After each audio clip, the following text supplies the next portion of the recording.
Satyabama Institute of Science and Technology, Chennai and Sriperumbudur.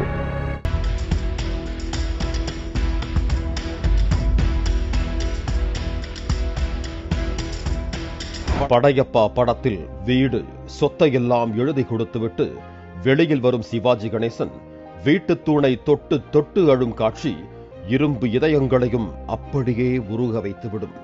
அந்த காட்சியை எப்போது பார்த்தாலும் கண்களில் அழுகை முட்டிக்கொண்டு வந்துவிடும்.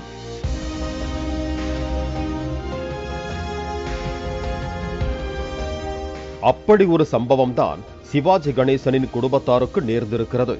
அதுவும் ராம்குமார் குடும்பத்திற்கும் அவர்களுக்கு கடன் கொடுத்த தனபாகியம் என்டர்பிரைசஸ் நிறுவனத்திற்குமான பிரச்சனை.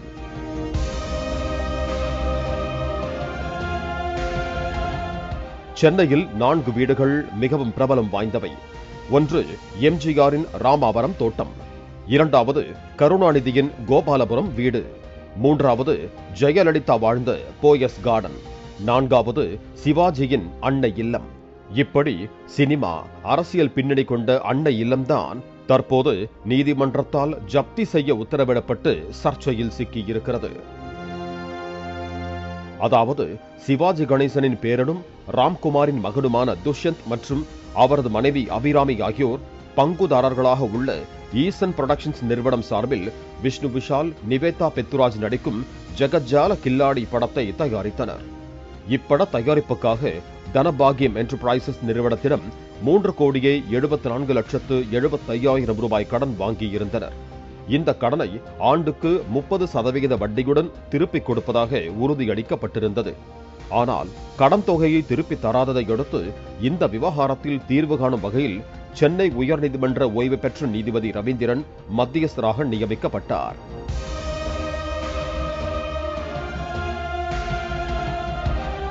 இந்த விவகாரத்தை விசாரித்த மத்தியஸ்தர் நீதிபதி ரவீந்திரன் கடன் தொகை மற்றும் வட்டியுடன் சேர்த்து 9,02,40,000 ரூபாயை வசூலிக்கும் விதமாக ஜெகஜால கில்லாடி படத்தின் அனைத்து உரிமைகளையும் தனபாகியம் என்டர்பிரைசஸ் நிறுவன நிர்வாக இயக்குநர்களிடம் ஒப்படைக்கும்படி 2024 ஆண்டு 4ஆம் தேதி உத்தரவிட்டார். இந்த உரிமைகளை பெற்று அவற்றை விற்று கடன் தொகையை ஈடு செய்து கொள்ளவும் மீத தொகையை சிவாஜி கணேசனின் பேரன் துஷ்யந்தின் ஈசன் புரொடக்ஷன்ஸ் நிறுவனத்திடம் வழங்கவும் உத்தரவிட்டிருந்தார். ஆனால் பட தயாரிப்பு இன்னும் முடிவடையவில்லை என கூறி தயாரிப்பு நிறுவனம் எதிர்ப்பு தெரிவித்ததால் தாத்தா சிவாஜி கணேசனின் வீட்டை ஜப்தி செய்து பொது ஏலம் விட உத்தரவிட கோரி தனபாகியம் என்டர்பிரைசஸ் நிறுவனம் சார்பில் உயர் நீதிமன்றத்தில் வழக்கு தாக்கல் செய்யப்பட்டது.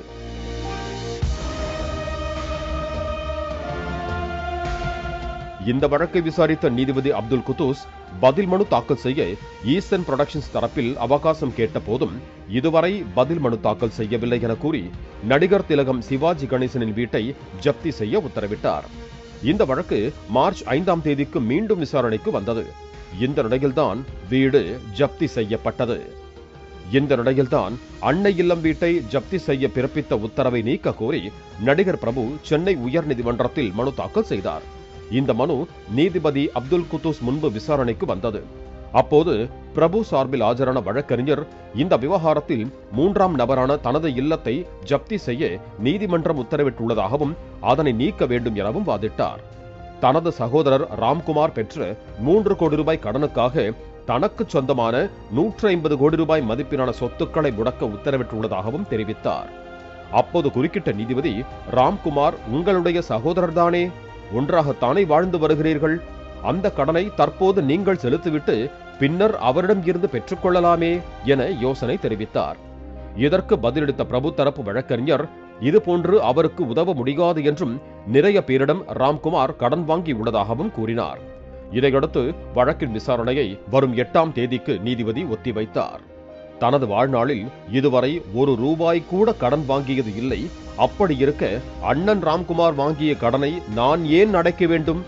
அவர் வாங்கிய 3 கோடி ரூபாய் கடனுக்காக எனக்கு சொந்தமான 150 கோடி ரூபாய் மதிப்பிலான சொத்துக்களை எப்படி முடக்க முடியும் என புரட்சி போராட்டத்தில் ஈடுபட ஆரம்பித்திருக்கிறார் நடிகர் பிரபு.